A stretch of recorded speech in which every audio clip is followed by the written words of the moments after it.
Assalamu alaikum. I'm Dr. Kulafsha and today we'll discuss the histology of respiratory system. Most of the respiratory system is covered by respiratory epithelium. Respiratory epithelium is also called as pseudo-stratified columnar ciliated epithelium. This epithelium consists mainly of 5 cells: columnar ciliated cells, goblet cells, basal cells, brush cells, and small granule cells. But under the light microscope, we can only view these 3 cells: columnar, goblet, and basal. The other 2 can only be seen under electron microscope. So while drawing, we'll only draw these 3 cells as viewed under light microscope. So while drawing respiratory epithelium, we'll draw a basal lamina. The columnar cells are in higher concentration, so we'll draw columnar cells in largest number. Along with columnar cells, we have goblet cells, which are umbrella shape with narrow basal portion and broader apical portion. Along the goblet cells, we can have a basal cell. Over covering it, we can have a columnar cell, then few more goblet cells, basal cells. Another way to draw a basal cell is one basal cell covered by 2 columnar cells. All the columnar cells are going to be ciliated except the goblet cells. The nuclei for the columnar cells would be oval and basal. The goblet cell is going to have a basal circular nucleus. Basal cell is going to have central circular nucleus, and the columnar cells that are covering the basal cells, their nuclei are going to be shifted towards the apical side because that is the broader side. They'll be pushed up. So this is how we'll have 2 different layers of nuclei in this epithelium, and because of these 2 different layers of nuclei, this epithelium gives an appearance of being stratified, though there is only single layer of cells. That is why we call this epithelium as pseudo stratified columnar ciliated epithelium. In the respiratory system, we'll first discuss the trachea. In the trachea, we have 4 layers. One is mucosa, that is going to consist of epithelium and lamina propria. Then we have submucosa. Submucosa is going to consist of glands, mainly the branched tubulo-acinar variety. Outside that, we'll have a layer of hyaline cartilage along with smooth muscles. And outer to that, we have adventitia. Now, while drawing trachea, we'll draw first the lumen of the trachea, which on the posterior side is convoluted. The epithelium is going to be the same respiratory epithelium which we just drew. You'll draw it in the same manner with goblet cells, basal cells, and columnar ciliated cells throughout. Outside the epithelium, we're going to have the lamina propria. Lamina propria is going to consist of mainly the elastic fibers along with few capillaries and lymphocytes.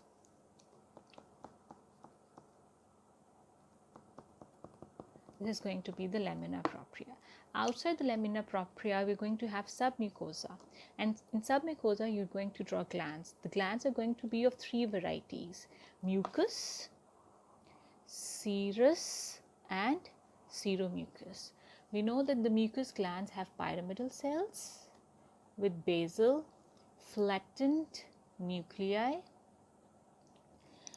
and which have basal darker staining and lighter staining on the apical side, because on the apical side there is mucus which is washed away during tissue processing. In the case of serous glands, they are more cuboidal type of cells, smaller in size as compared to the pyramidal cells of the mucus gland. They have a circular basal nuclei with basophilia due to the presence of mitochondria, and apical eosinophilia because of the zymogen granules. This is how you're going to draw the serous glands. The seromucous glands can easily be drawn. That you will draw a mucus gland. Over that, they're going to be the basal lamina for the serous portion, and then you're going to draw the serous cells similarly as you drew here. Basal nucleus with basal eosinophilia and basal basophilia and apical eosinophilia. So the submucosa is going to be filled with such glands. Mucus, seromucus, we're going to make all these glands in the submucosa. Outside the submucosa, we're going to have a layer of C-shaped cartilage.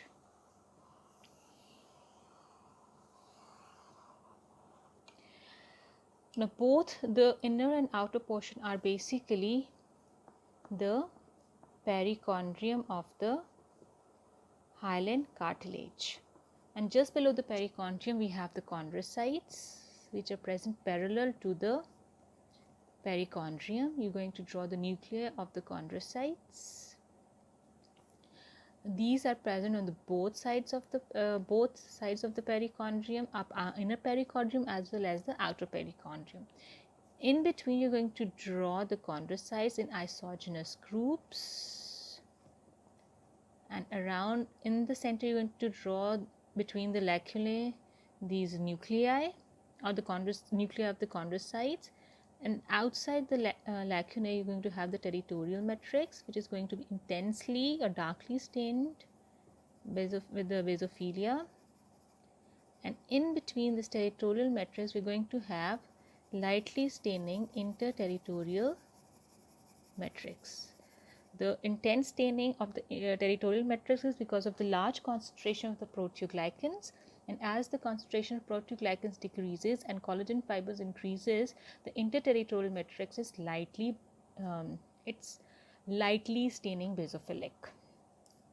Now, between the two ends of the cartilage, we're going to have the layer of smooth muscle cells, which will draw in the regular manner, alternating valleys with the tail.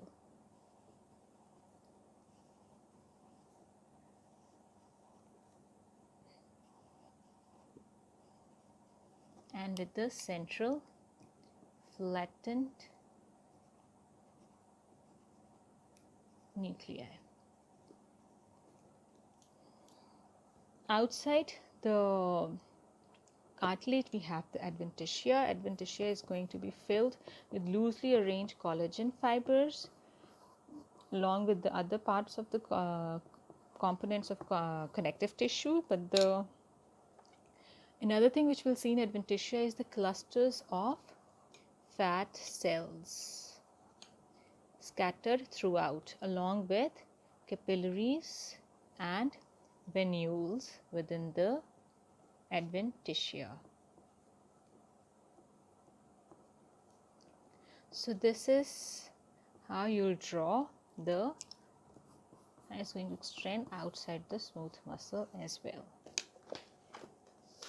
It will be more clear in this diagram. You can see the trachea. We have the respiratory epithelium with goblet cells which do not have any cilia over it. Then we have lamina propria, in which we have capillaries, lymphocytes and elastic fibers. Then we have submucosa, in which you can see the distribution of glands, mucus, serous, seromucus. Then we have hyaline cartilage in the form of C-shaped cartilage. Then we have the smooth muscle layer, which is also referred to as trachealis muscle. After that, we have adventitia consisting of lymphocytes, fibroblasts and loosely arranged collagen fibers with scattered clusters of fat cells. Now, while you're drawing all this, you have to stain all this with eosin pencil, that is pink, because that is the ground substance. You're not going to leave it empty. You can see in this diagram as well. Now, after trachea, there's the respiratory tract divides into two principal bronchi. And these two principal bronchi further divides into secondary bronchi, and the secondary bronchi further divides into tertiary bronchi, which are for each bronchopulmonary segment. Now this is the intrapulmonary bronchus. The rest of the bronchi are going to have the same structure histologically as the trachea, just the lumen is going to decrease in size. But as we reach the intrapulmonary bronchus, there are going to be few changes. We'll have the mucosa in which the epithelium is going to be the same as that of the trachea, that is respiratory epithelium with cilia and goblet cell with basal cells as well. The lamina propria in this case is going to be concentrated with lymphocytes. There is going to be high concentration of lymphocytes in the lamina propria of the intrapulmonary bronchus. In addition to that, in the lamina propria, you're going to see a circular layer of smooth muscle cells present.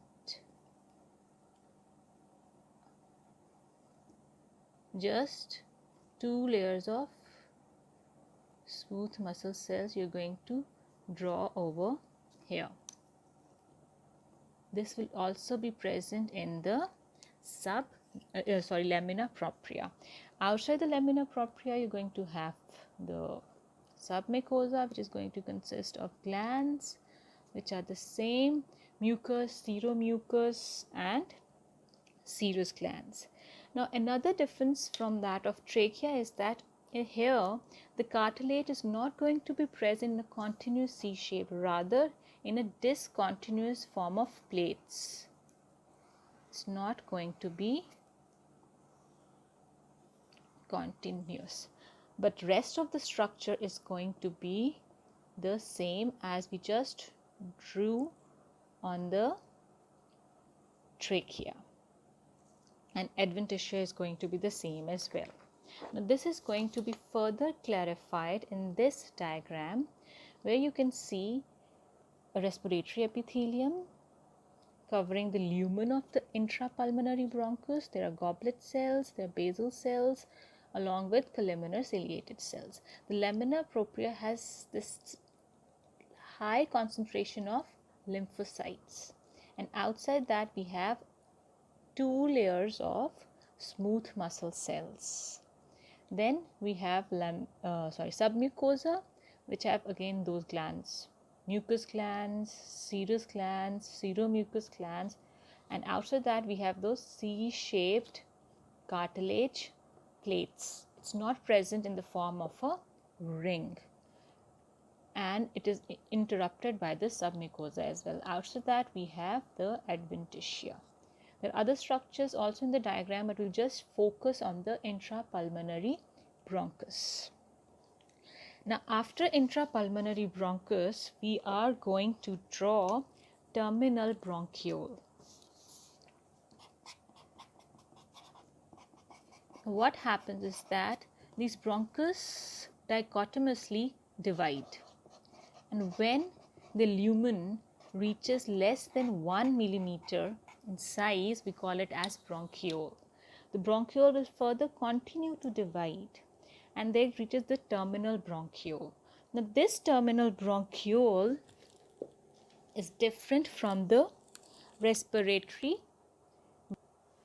So this terminal bronchiole is different from the intrapulmonary bronchus in this case, that its lumen is going to be star-shaped or bit convoluted, because in this case there is no cartilage that is going to give the support to the lumen. So when tissue are prepared, there is shrinkage of the lumen, and even the cell are not going to be this epithelium is not going to be the same as of the trachea and the intrapulmonary bronchus. From terminal bronchiole onwards, the respiratory epithelium is no more present. Rather, the epithelium converts into simple columnar epithelium. Now we have the simple columnar epithelium. And outside this epithelium, we are going to have Lamina Propria, and that Lamina Propria is going to consist of the lymphocytes, elastic fibers, collagen fibers, and the layer of the smooth muscle cells.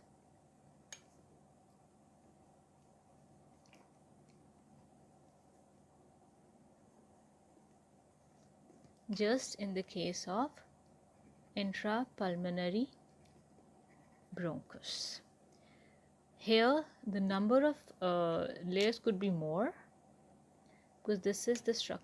The muscles are basically holding the structure together over here, and this is then going to merge with the alveoli of the lung.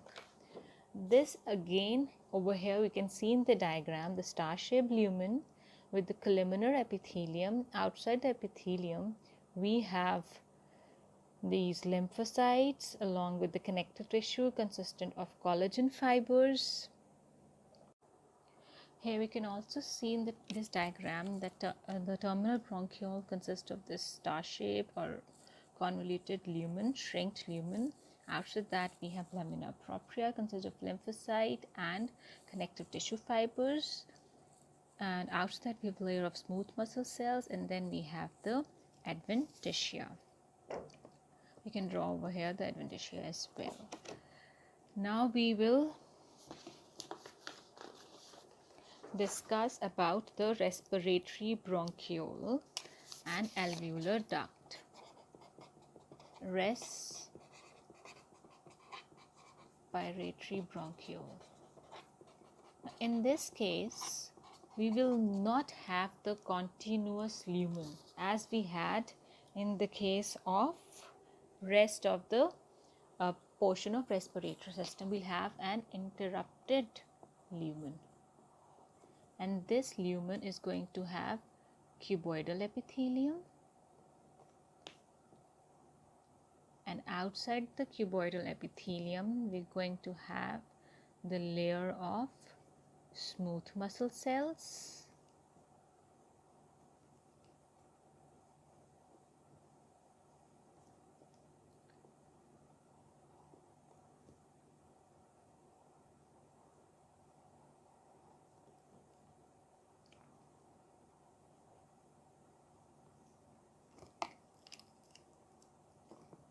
central nuclei of the cuboidal cells. And then we're going to have flattened nucleus of the smooth muscle cells. Now this interrupted lumen is going to be continuous with the alveolar duct.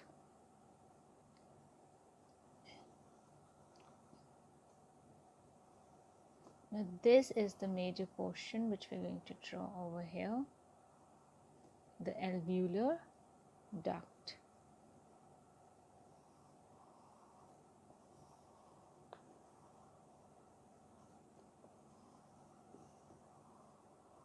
Now these alveolar ducts are also going to have similar epithelium as the respiratory bronchiole, that is cuboidal, and just below this cuboidal epithelium there is going to be the longitudinal section of the smooth muscles cells.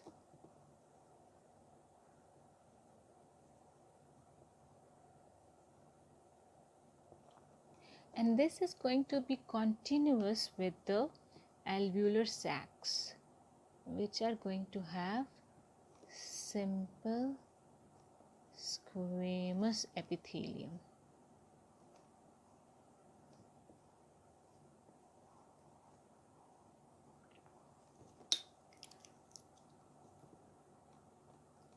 Now this is going to be continuous on both sides. From here I made this continuous, then from here we'll again merge it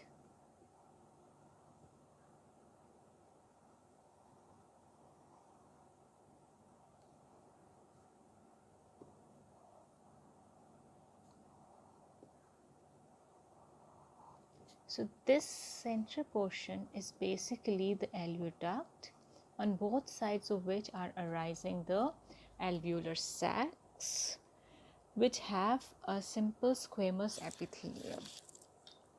So this is the respiratory bronchiole with cuboidal epithelium and smooth muscle cells, which are continuous with the alveolar duct. And alveolar duct have cuboidal epithelium, but again it is interrupted with underneath longitudinal section of smooth muscle cells. It is continuous with the alveolar sacs and alveoli, which have a simple squamous epithelium. This is how you're going to draw the respiratory bronchiole and alveolar ducts. It will be more clear in this diagram, and we can see this is the respiratory bronchiole with interrupted epithelium, simple cuboidal epithelium with a layer of smooth muscle underneath, and this is then continuous with the either the epithelium of the alveoli, that is the simple squamous epithelium, and then the alveolar ducts, which have again interrupted epithelium in the form of simple cuboidal. Underneath there is longitudinal section of smooth muscle cells. You can see over here, this is present in the form of knobs that protrude into the duct. This is the alveolar duct, and these are the alveolar sacs and alveoli.